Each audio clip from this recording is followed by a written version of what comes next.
కృత్తిక 2, 3, 4 పాదాలు, రోహిణి, మృగశిర 1, 2 పాదాలతో కూడుకున్నటువంటి వృషభ రాశి వారికి ఈ సంవత్సరము ఆదాయం 11, వ్యయం 5. చాలా ఆనందంగా ఉంటుంది. చేతి నిండా ధనం ఉండే అవకాశం ఉంటుంది. రాజపూజ్యం 1, అవమానం 3. కొంచెం అవమానం తగ్గించుకునే ప్రయత్నం జరుగుతూ ఉండాలి, జాగ్రత్తగా చూసుకోవాలి.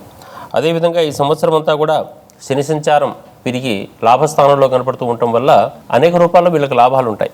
నిన్నటిదాకా వేరు రకాల సమస్యలు ఉండే అవకాశం ఉన్నప్పుడు కూడా ప్రస్తుతం వారికి లాభం లోపల వచ్చేటువంటి శని, దీనివల్ల ఒకటి సమస్య ఉంటుంది, ఒకటి లాభం ఉంటుంది. సమస్య ఏమిటంటే శని లాభస్థానానికి చేరి రాశిని చూస్తూ ఉంటాడు కాబట్టి కొంచెం బద్ధకం కూడా పెరిగే అవకాశం ఉంటుంది. అయినప్పటికీ కూడా శని సంబంధమైనటువంటి వ్యవహారంలో శారీరకంగా వచ్చేటటువంటి ఒక బలము వ్యవహారం అంతా కూడా చాలా బాగా ఉంటుంది.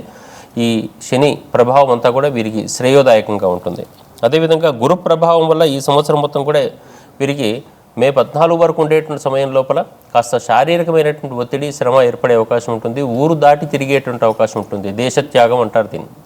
కాస్త పక్కకు తిరిగి వెళ్ళి రావటం అనేటువంటి పనులు ఉంటుంటాయి. ఆ తర్వాత అంతా కూడా ఎక్కువ శాతం ఉండేటటువంటి ఈ సంవత్సరం మొత్తంలో కూడా విత్తము, ధనము, వ్యవహారము, చేతి నిండా ఉండేటువంటి పనులు, ఉద్యోగ వ్యవహారాల లోపల ఉన్నతి, చేసేటటువంటి పనుల లోపల ఒక ప్రయోజనాత్మకమైనటువంటి వ్యవహారం, ఇవన్నీ కూడా జరిగే అవకాశం ఉంటుంది. మధ్యలో కేవలం 45 రోజుల పాటు మాత్రం డిసెంబర్ 5 వరకు, అక్టోబర్ 18 నుంచి డిసెంబర్ 5 వరకు మాత్రం ఇతరుల సహకారం కోసం కొంచెం అపేక్షించే అవకాశం కనపడుతుంటుంది. కానీ మిగతాదంతా బాగా ఉందమ్మా.